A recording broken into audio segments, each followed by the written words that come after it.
Hello, everybody. Welcome, Rosie Psychic Investigator. So, guys, I am happy to be here talking to you. And there's so much to talk about as usual. Today, I have not checked the news very much. It's fairly late in the day here. It's about 7:20 p.m. And I'm going to start this video. It's quite specific, this video, okay? Because as you know, sometimes it's important to do bigger, like the big picture videos, but just something that has come out, I had mentioned briefly yesterday, and I want to talk about just now. So this question is about um, the Kurds. Okay, so we know that's I guess you can call it as an ethnic group over there in that region, and we're talking about this whole Iran war. And I don't know if you can hear, somebody just said something, but I hope it's not too loud. Oh, you know what I'm saying? I'm gonna put on it's actually not just the headphone is just because I think I might be on the spectrum, to be honest, because noise noise really somehow affects me. Okay, so it doesn't affect the sound. This, as I do my phone, has nothing to do with the computer, so it's not gonna affect the sound of the recording. It's just so that I don't hear anything that's around me. So anyway, so guys, so the story has to do with the Kurds and the way they have played the big role in all like the different U.S. invasions of different parts of the Middle East and Afghanistan, different parts. Somewhere complicated. You can look up their history. But what's interesting now is that the way the press is talking about it and how the administration is wanting to make it sound as if the Kurds are deliberately working for the US when people who are in the region are saying that's not happening.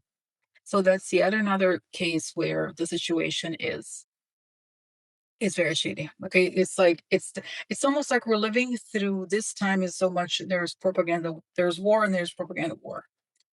And this is the perception for them is so important. Okay. It's very disturbing how much that matters to them. But let's do protection and I get started. Okay. So I'd like to ask for protection, a beautiful way of life. Coming on top of my head as I breathe in. I feel my lungs as I breathe out. I create a circle. Like a circle. I step into it. I step into it. I feel protected. I feel connected. I'd like to ask that information come only from the highest sources that I create the good and the good, and so it is. All right. So, so now I want to show you the map. Let's look at a map here. Looking at the map here. No, really. All right. So here we are, Iran. As you could see here is a giant country, right? Over here. Over here. Over here. All right. So you could see how giant it is. I mean, remember Iraq? The US invaded Iraq, how small? Like it's at least three to four times the size of Iraq. And has a lot of mountains and all that. And just to show you here how tiny UAE here, Qatar here, Saudi Arabia, you can't see the whole of it, but that's fine. I just want to show you.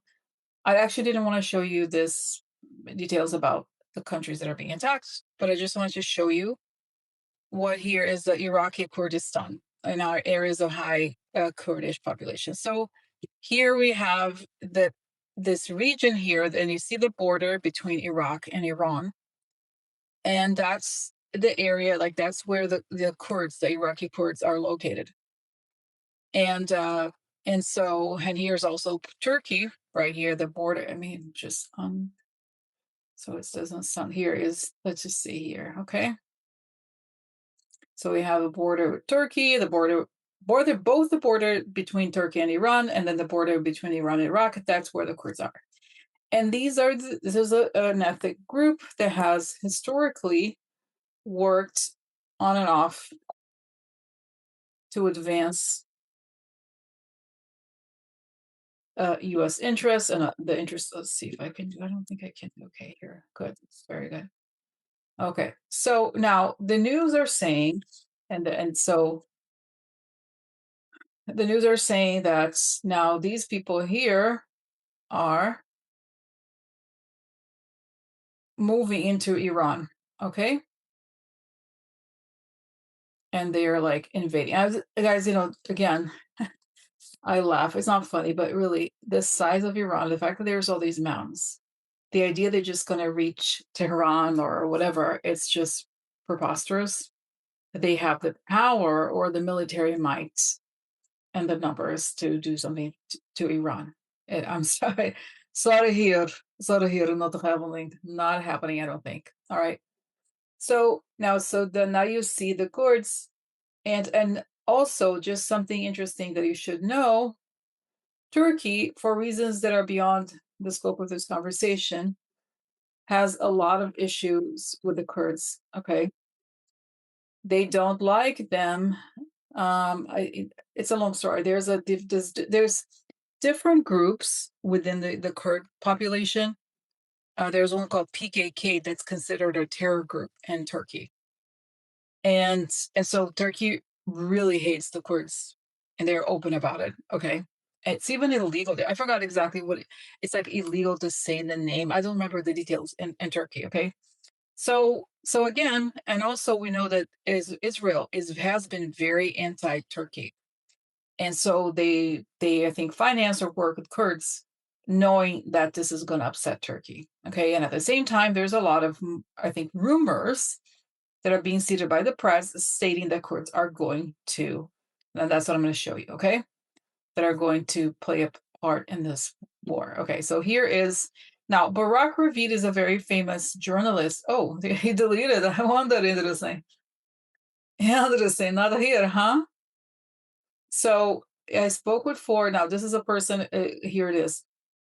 I spoke with 4 Iranian Kurdish officials. They denied the report that any ground offensive started. Meanwhile, Barak Ravid, who was very close to Israeli officials, I think, honestly, Jared Kushner, I forgot, guys, remember the other time when he was saying something about the Russia-Ukraine deal, and he said something that was not true, and it sounded like it had come from Russia. Remember, that was him too. So this is a person that you have to like really take whatever he says with a grain of salt, because he's basically acting as the mouthpiece for specific people that are not necessarily trustworthy.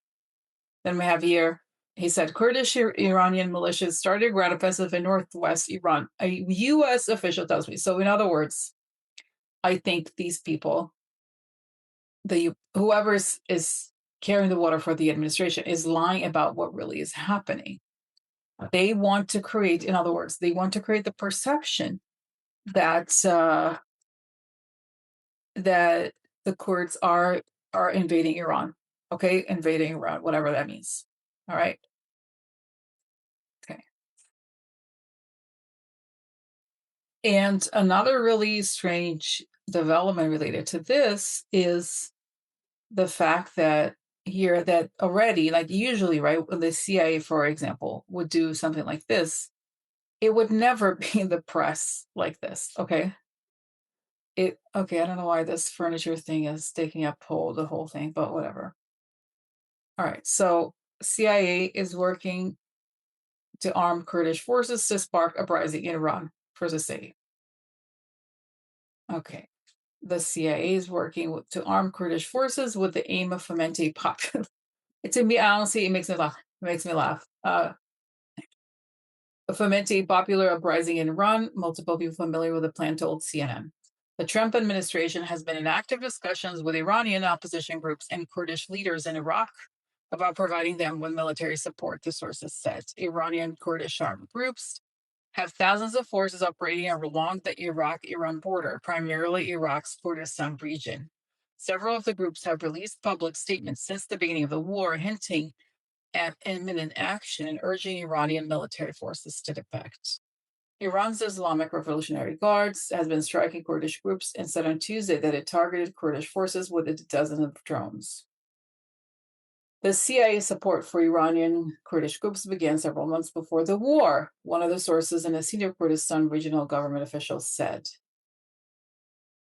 Okay. Also on Tuesday, President Donald Trump spoke with the president of the Democratic Party of Iranian Kurdistan, Mustafa Hejri, according to a senior Iranian Kurdish official. BDPI was one of the groups targeted by the IRGC. Iranian Kurdish opposition forces are expected to take part in a ground operation in western Iran in the coming days, the senior Iranian Kurdish official told CNN. Trump also called Iraqi Kurdish leaders on Sunday to discuss the U.S. military operation in Iran and how the U.S. and the Kurds could work together as the mission progresses. Two U.S. officials and a third source familiar with the conversation said as first reported by Axios. Now, like, to me, it's just like, again, let me just, I have to look because the light turns off if you don't know. It's at this hour here in the phone booth. So, guys, like I said, if you look at the size of Iran, and this is again, because be honest, right? Most Americans are ignorant, right? Most Americans will not look at a map. And when you look at a map and you understand the immensity, the size of Iran and the concept that Kurds would, let me just go back here to what I had shown before. All right. The idea that these people here would just take up the whole country. And this, again, Iran is a country that is very armed. People are very serious. They are prepared. Okay. I don't care how many arms you have and the US gives you, you don't have the balls, seriously, to go. Why would they do that? Just sounds so dumb, honestly, especially looking at how the US treats its allies lately, right? Like, why would you? Essentially, it's suicidal, right? So another thing that is important to consider, and this is also very relevant, is that part of the Iraq population, I don't remember the percentages, but a very significant percentage of the Iraq population is Shia, okay? And as you guys probably already know, Iran is a very large majority Shia, and the Khamenei is considered the highest amongst some, not 100%, but not all Shia think that, but it's really a very, very high percentage think that he was the head of the religion. So in other words, half of Iraq, pretty much, something like that, aligns with Iran. Okay. And so that's another complication because those people here, the Kurds, are going to have to deal with the other Shia who are not going to let them do much. So again, I don't see this happening. This is just to give you the background and the explanation. So now let's look at what's going to happen here with this whole, again, the courts themselves, like the way that this is being spread by the press, right? It's like they want to create a situation that is not really real, but they were like, oh yeah, oh yeah. And guys, as I tell you this, I laugh. It's not funny, it's a war. But it's like as if me and my 5 friends are gonna when I go into the favela or something, like, oh yeah, I'm gonna go get the drug dealer such and such. Oh yeah, me and my 5 girlfriends. We're gonna go. Oh yeah. It's like it doesn't make any sense, basically. It's like, oh yeah, I'm just gonna go show up over there and be like, just take me to the guy. I'm here to get him. Okay, like nobody does that, right? For a reason, because it's not gonna happen. So, all right. So, oh yeah, I'm here to grab, and it's like, 10 minutes later, I'll be chopped up into pieces for real. If I do that, you know what I'm saying? Like, it's just doesn't make sense. All right, so let's see. Let's see what spirits say about this. Wow, and I see these people in heaven. Really, to me, they're shown with a specific hat. That it's like all these religious leaders that have passed away, and it's saying no, and it's saying we many of us have died believing that these foreigners would come and show up for us. And at first we're like, wow, they're giving us all this money and they must really care about us. And no, in fact, they were showing us, they were nice to us because they wanted us to go ahead and kill ourselves, basically, so that they could achieve their goals. And no, and I see nobody's that dumb. And And we have a fairly, even though there's always some conflict, we have a fairly decent relationship, a pretty good relationship, even though they're like he's like it's saying here, there's drones here and there, but generally speaking, we're not we're just not gonna do that. No. So is there a chance that the Kurds are going to no, it's saying no. And it's saying what might happen is that they might allow the US to use like but no, I see that they know that if they allow some like, for example, missile launchers or something, they're gonna get blown up. Why would they do that? It doesn't make any sense. And the Iranians know that too. And I see the video of them. So I was talking to Iranians and like, bitch, they're like, hey, bitch, whatever. They're like telling us to do this and that. And it's just like nobody, and I see nobody takes it seriously. And they're trying to make this thing because the whole thing is they're trying to make this happen. And like I said, guys, before it is not happening because it's almost like it's a math issue, really. Look at the size of Iran.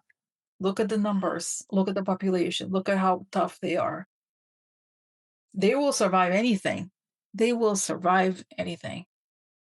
So, and they have Russia, like, no matter, even though Russia is not really doing a whole lot here, they are Iran's oldest ally. So, Putin is not on the side of Trump when it comes to attacking Iran. I mean, he's happy that there's distraction, but Iran produces most of the drones that are used in the Ukraine war. So, for that Russia uses in the Ukraine war that constantly attacks Kyiv. So, what I'm saying? So this is the whole picture of all these different, like, right? The different players in this thing. And I don't see it at all. So I see that Bibi like, oh, let's go. They're trying every trick in the book to make the Kurds basically like kill themselves. Like, why would you go to fight for two countries, Israel and the US, that are famous for not giving an F about, right? You know what I'm saying? Like, in a lot of ways, if you get involved with their agenda, you're going to get screwed no matter what, right? I mean, look at like different countries in the Middle East that Israel is, ended up bombing, right? They were like, oh no, we don't really, we only care about this area, but then another area gets bombed and this and that. And the US, I mean, the numbers of like how the times the US try to like, whatever has done in the Middle East is unbelievable. Anybody who really falls like, oh, the US is really going to help us. No, it's not. No, it never does. Like in the end, right? So, that's the story. I see that they're being like, I see push, and they're like, no, and they're telling the Iranians also what's up, and I see that like as time passes, they get the U.S. and Israel get more and more desperate, and then I see that Trump is going to have to go, and that this war thing continues. Iran is relentless, relentless. And they're fighting like for their lives, really, truly fighting for their lives. And for the guy, this you have to remember. No matter how whether you like the guy or not, the Ayatollah guy was the head of the like. If somebody killed the Pope and you're Christian, you'd be like, bitch, no. You know what I'm saying? Like, they already are a country that is under attack a lot, and you're really kind of tough with the country, and you killed the guy's Pope. Problemos. You know what I'm saying? I don't think this is their drive is really like there's a religious aspect that is very hard to match. And especially guerrilla warfare, the internal game is everything. I am studying. I am studying. So really, guys, that's something I'm really fascinated by. Northern Ireland, Vietnam, the Hezbollah, the same, not same, different, but some very similar, like how the mindset drives everything. The mindset and the generals. If you have a good general, if you have a good military that understands the beauty of the limitations they have, they can win. It's the underdog's world. Oh yeah, oh yeah. so anyway, so that's the story. Interesting. So no, so they're not gonna do it, and it's just gonna see. I see. So, but I have a question. So is Iran, how is Iran going to stop? Because I see that Iran's not going to stop. Say when the US retracts and like there's like they're going to just honestly destroy pretty much all the bases. And like I said yesterday, guys, I do see they will try to take hostages, unfortunately. So they're going to have the US. Trump is going to have to go, honestly. And then we're going to have to negotiate with them to do a deal. Remember, there was a deal in place, and then Trump took it out or whatever to do a deal to get the hostage with the nuclear thing to get the hostages back. So I hope pray for the best. But this is it, like the irresponsibility of a superpower, right? To let these things take over. Nobody has courage. That's who we are. But it's saying it's not going to be. Maybe this is a good question to ask because I don't think it's going to be like that. Okay, how different is this going to be from Bush's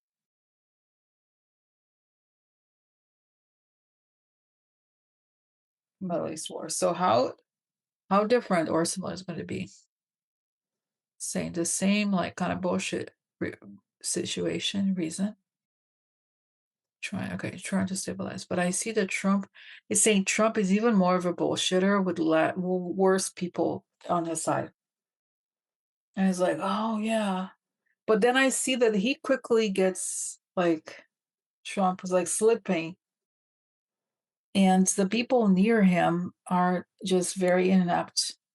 And there's absolutely zero support. And I see the differences. Like there was 9/11 truly galvanized a lot of people.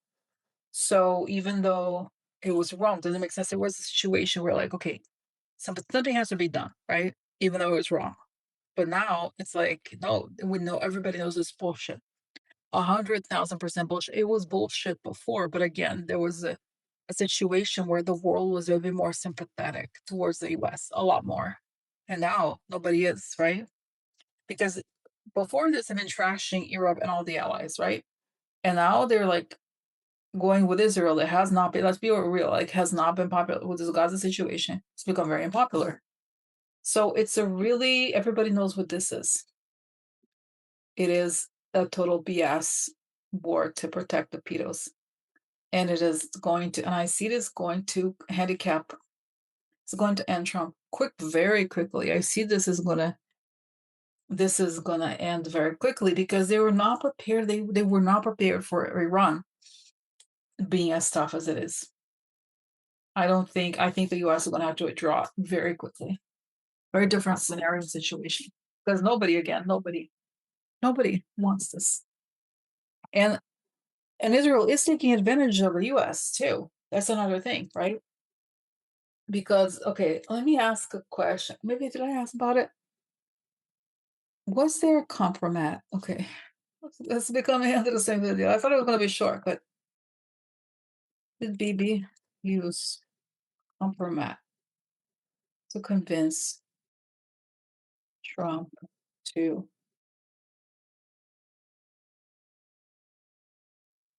Iran? So did Bibi use Kompromat to convince Trump to attack Iran? They've been pushing him, and he's no. I see that the way he was said, "Oh, I'm so sorry. This information is out, and it's what a horrible thing. What a bunch of horrible rumors they're using to get you." But it would be, one solution. I think he said it like, "Oh, change the subject, go into a war." Guys, and did you see the email about Epstein? Let me just show you. Epstein said it himself that Trump, when cornered, okay, let's see here. He said it. Trump cornered.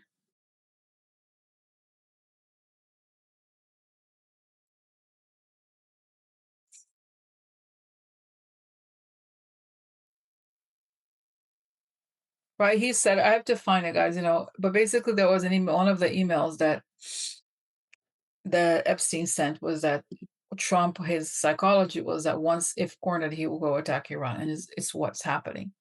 And it's saying he knows here, Trump knows that would be the big, huge distraction because it would be a big war.